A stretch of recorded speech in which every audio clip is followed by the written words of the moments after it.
السلام علیکم ورحمۃ اللہ وبرکاتہ۔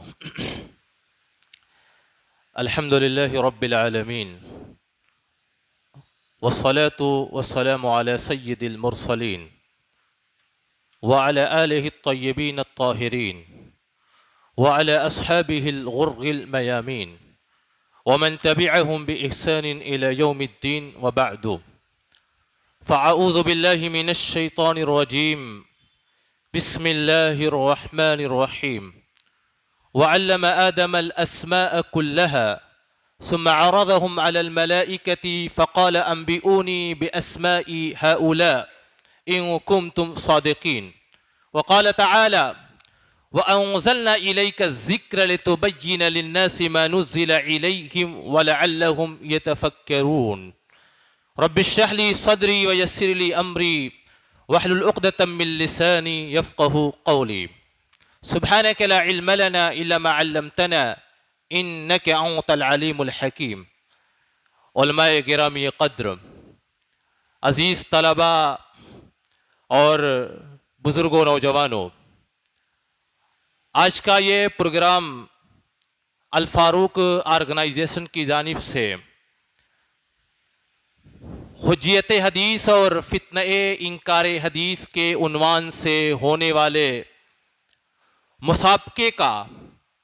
افتتاحی اور تعارفی پروگرام ہے، اور اس پروگرام کی مناسبت سے مجھے مسابقوں کی شرعی حیثیت کے اوپر کچھ باتیں رکھنے کا حکم ہوا ہے۔ عزیزان گرامی، مسابقوں اور مقابلوں کی ایک طویل ایک قدیم تاریخ ہے۔ مسابقوں اور مقابلوں اور کمپٹیشنز کی تاریخ اتنی ہی قدیم ہے جتنی انسانوں کی۔ ابھی اس روئے زمین پر انسانوں کا وجود بھی نہیں ہوا تھا، اس پشت زمین کے اوپر انسانوں نے اپنا قدم بھی نہیں رکھا تھا کہ اللہ تعالیٰ نے حضرت آدم علیہ السلام اور فرشتوں کے درمیان ایک مسابقہ، ایک علمی مسابقے کا انعقاد کیا تھا۔ اس وقت جب کہ اللہ تعالیٰ نے فرشتوں کے سامنے اپنے ارادے کا اظہار کیا اور کہا، میں زمین پر ایک مخلوق پیدا کرنا چاہتا ہوں جو مخلوق زمین کے اوپر میرے احکامات کو نافذ کرے۔ وَإِذْ قَالَ رَبُّكَ لِلْمَلَائِكَةِ إِنِّي جَاعِلٌ فِي الْأَرْضِ خَلِيفَةً قَالُوا أَتَجْعَلُ فِيهَا مَن يُفْسِدُ فِيهَا وَيَسْفِكُ الدِّمَاءَ۔ جب اللہ تعالیٰ نے فرشتوں سے کہا کہ میں زمین کے اوپر اپنا خلیفہ، ایک ایسی مخلوق جو زمین کے اوپر میرے احکام کو نافذ کرے،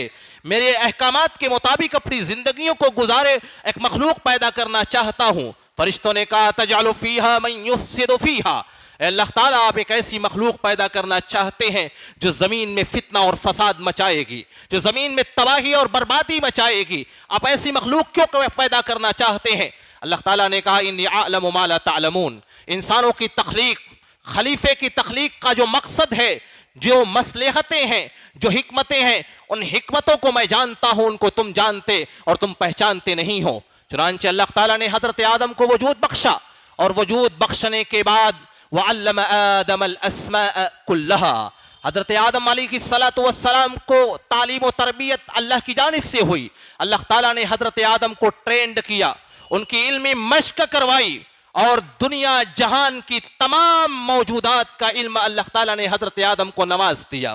یہاں تک کہ مفسرین نے اور خاص طور سے امام رازی نے اپنی تفسیر الکبیر کے اندر لکھا ہے کہ اللہ تعالیٰ نے حضرت آدم کو دنیا جہان کی تمام چیزوں کا علم ہی نہیں، بلکہ ان چیزوں کی صفات کو، ان کی ممیزات کو، ان کی خصوصیات کو اور ان کی خوبیوں اور خامیوں کو اللہ تعالیٰ نے حضرت آدم کو سکھلا دیا تھا، اور سکھلانے کے بعد فرشتوں کے سامنے پیش کیا، اور آدم بنام ملائکہ ایک مسابقہ منعقد ہوا، اور اس مسابقے میں حضرت آدم علیہ السلام کامیاب ہوئے تھے۔ اللہ تعالیٰ نے فرشتوں سے کہا انبئونی باسماء ہؤلاء ان چیزوں کے نام، ان موجودات کے تم نام بتلاؤ۔ فرشتے ان کے نام بتلانے سے قاصر ہو گئے۔ فلما انبأهم باسمائهم، حضرت آدم نے تمام چیزوں کے نام بنام ان کا نام بتلایا، ان کی صفات کو جب بیان کیا، اللہ تعالیٰ نے کہا میں نے تم سے کہا تھا کہ میں یہ مخلوق، ایک ایسی مخلوق پیدا کرنا چاہتا ہوں جو صرف زمین میں فتنہ اور فساد نہیں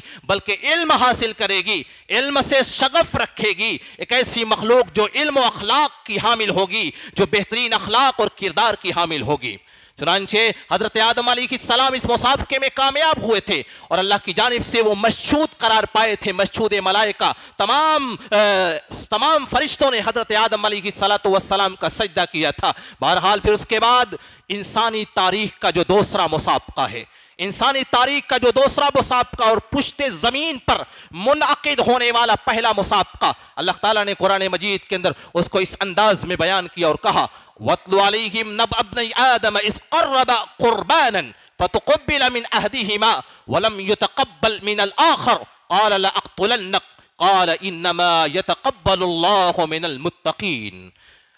حضرت آدم علیہ السلام کی اولین اولادوں کے درمیان پشت زمین کے اوپر منعقد ہونے والا پہلا مسابقہ ہوا۔ اختلاف کی صورت میں، اس تفصیل میں جانا نہیں چاہتا، اللہ تعالیٰ نے دونوں کے تقوی اور طہارت کا، دونوں کے اخلاص اور للہیت کا امتحان لینے کے لیے کہا تم اپنی اپنی قربانیاں پیش کرو، اور حضرت حابیل کی قربانی کو قبول کر لیا گیا، حضرت قابیل کی قربانی رد ہوئی، اور اسی کے نتیجے میں زمین کے اوپر پہلا قتل بھی ہوتا ہے۔ جب حضرت قابیل اس مسابقے میں ناکام ہوئے، انہوں نے اپنے بھائی حابیل کو قتل کر دیا، وہ اس روئے زمین کا پہلا قتل ہے۔ نبی کائنات جناب محمد رسول اللہ صلی اللہ علیہ وسلم صحیح مسلم جلد دوم کی ایک روایت میں آپ نے ارشاد فرمایا لا تقتل نفس ظلما الا كان على ابن آدم الاول کفل من دمها۔ اس زمین پر جتنے بھی لوگوں کو ظلماً قتل کیا جائے گا، حضرت آدم کے پہلے بیٹے قابیل کے اوپر اس قتل کے گناہ کا ایک حصہ جائے گا، لأنه اول من سن القتل، کیونکہ سب سے پہلے وہ شخص ہیں جنہوں نے اس روئے زمین کے اوپر قتل کا طریقہ ایجاد کیا۔ یہ خراب طریقہ انہوں نے جاری کیا ہے، اور زمین کے اوپر جو خراب طریقہ جاری کرتا ہے، زمین کے اوپر جب تک وہ برائی باقی رہے گی، اس کا ایک حصہ اس شخص کے پلے میں، اس شخص کے دائرے میں، اس شخص کے حصے میں بھی جائے گا۔ بہرحال یہ دوسرا مسابقہ تھا۔ انسانی ادوار، انسانی تاریخ کے اولین ادوار سے لے کر کے دور نبوی تک، اور نبی کائنات جناب محمد رسول اللہ صلی اللہ علیہ وسلم کے دور سے لے کر کے آج تک اس روئے زمین پر مختلف قسم کے مسابقے، علمی مسابقے اور مختلف طرح کے مسابقے مختلف اغراض اور مقاصد کے پیش نظر منعقد ہوتے ہیں۔ چنانچہ علامہ ابن القیم رحمۃ اللہ علیہ نے اپنی ایک کتاب الفروسیۃ المحمدیہ کے اندر دور نبوی میں ہونے والے تمام مسابقوں کو اور مسابقوں کی تفصیلات کو انہوں نے جمع کر دیا ہے۔ علامہ ابن قیم لکھتے ہیں کہ قد ثبت ان النبی صلی اللہ علیہ وسلم سابق بالاقدام، یہ بات احادیث سے ثابت ہے کہ رسول پاک صلی اللہ علیہ وسلم نے دوڑ کا بھی مسابقہ کیا ہے۔ یہ بات نبی پاک سے ثابت ہے انہ سابق بین الابل، نبی پاک صلی اللہ علیہ وسلم نے اونٹوں کا بھی مسابقہ کروایا ہے۔ یہ بات نبی پاک کی احادیث سے ثابت ہے انہ سابق بین الخیل، کہ اللہ کے رسول صلی اللہ علیہ وسلم نے تیر اندازی کا بھی،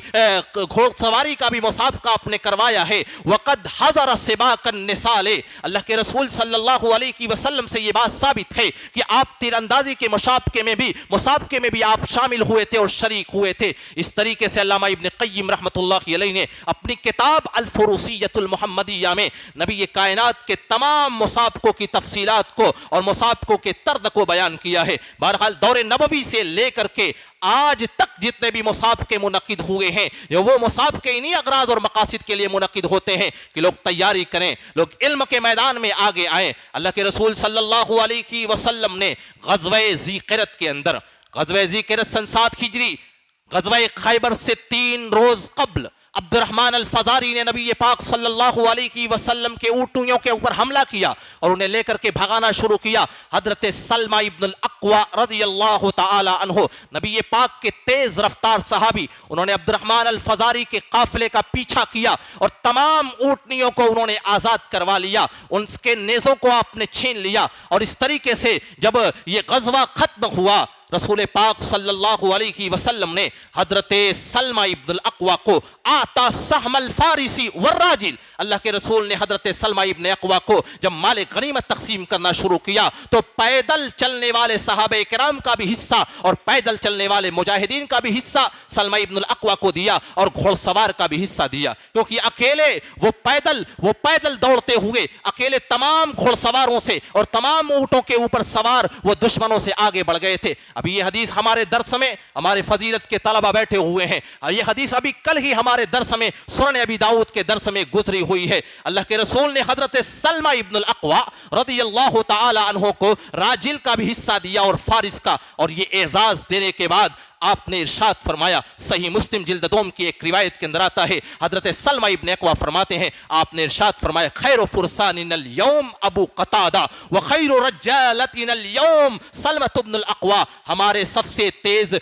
سب سے بہترین گھوڑ سوار آج حضرت ابو قتادہ رضی اللہ تعالی عنہ ہیں، اور سب سے تیز دوڑنے والے حضرت سلمہ ابن الاقویٰ ہیں۔ اعزاز کے طور پر اللہ کے رسول نے ان کو سب سے تیز دوڑنے کا اور سب سے بہترین دوڑنے والا صحابی بھی قرار دیا، اور اعزاز کے طور پر آپ نے ازبا اونٹنی پر بھی ان کو سوار کیا۔ ازبا اونٹنی پر سوار کرنے کے دوران مدینہ جانے کے دوران ایک انصاری صحابی کو بڑا رشک ہوا کہ سلمہ ابن اقویٰ کو سب سے تیز دوڑنے والا صحابی قرار دیا گیا ہے، سلمہ ابن الاقویٰ کو راجل کا بھی حصہ دیا گیا، فارس کا بھی حصہ دیا گیا۔ سلمہ ابن الاقویٰ کو اللہ کے رسول نے یہ اعزاز دیا کہ انہیں اپنی ازبا اونٹنی کے اوپر اپنا ردیف بنایا، اپنے پیچھے سوار کیا، انہیں رشک آیا، انہوں نے کہا میں بھی تیز دوڑتا ہوں، چنانچہ حل من مسابقین کی للکار انہوں نے لگائی اور چیلنج کیا کہ صحابہ میں کوئی ہے جو مجھ سے تیز دوڑتا ہو۔ حضرت سلمہ ابن اقویٰ نے کہا کہ کیا تمہیں کسی کریم آدمی کی کرامت کا خیال نہیں ہے؟ کیا تمہیں کسی شریف آدمی کی شرافت کا خیال نہیں ہے؟ تم بھری جماعت میں سب کو چیلنج کرتے ہو۔ انہوں نے کہا اللہ کے رسول کو چھوڑ کر کے میرا چیلنج سب کے لیے ہے۔ چنانچہ حضرت سلمہ ابن الاقویٰ نے کہا اللہ کے رسول مجھے اجازت دیجئے، میں اس انصاری صحابی سے دوڑ کا مسابقہ کروں گا۔ اور سلمہ ابن الاقویٰ رضی اللہ تعالی عنہ صحابہ کرام میں سب سے تیز دوڑنے والے صحابی، انہوں نے اس انصاری صحابی سے اس دوڑ کا مقابلہ کیا، اور مدینے تک ذی قرد سے لے کر کے دوڑتے ہوئے مدینے تک حضرت سلمہ ابن اقویٰ بڑی آسانی کے ساتھ اس مسابقے میں وہ کامیاب ہوئے۔ بہرحال تو اس طریقے کے مسابقے دور نبوی میں منعقد ہوئے ہیں۔ آپ نے حضرت عائشہ سے دوڑ کا 2 بار مسابقہ کیا ہے، 2 بار آپ نے مسابقہ کیا ہے، سنن ابی داؤد کے اندر ہے، اس کی تفصیل میں جانا نہیں چاہتا، جہاں نبی پاک صلی اللہ علیہ وسلم نے اپنے اصحاب کی جنگی ٹریننگ کے لیے آپ نے دوڑ کا مسابقہ کیا، گھوڑ سواری کا مسابقہ کیا، آپ نے مزمر گھوڑوں کا مسابقہ کروایا، آپ نے غیر مزمر گھوڑوں کا مسابقہ کروایا۔ اسی طریقے سے صحابہ کی مجلس میں نبی کائنات جناب محمد رسول اللہ صلی اللہ علیہ وسلم علمی بھی مسابقات، چھوٹے چھوٹے علمی مسابقات اپنی مجلسوں میں منعقد کرتے تھے۔ اٹھائیے صحیح البخاری جلد اول کتاب العلم کی ایک حدیث، اور حدیث کے راوی حضرت ابن عمر رضی اللہ تعالی عنہ، عبداللہ ابن عمر فرماتے ہیں اللہ کے رسول صلی اللہ علیہ وسلم نے ارشاد فرمایا، صحابہ کرام کے سامنے ایک سوال رکھا اور کہا ان من الشجر شجرۃ لا يسقط ورقها وانها مثل المؤمن وانها مثل المؤمن حدثوني ما هي قال فوقع الناس في شجر البوادي۔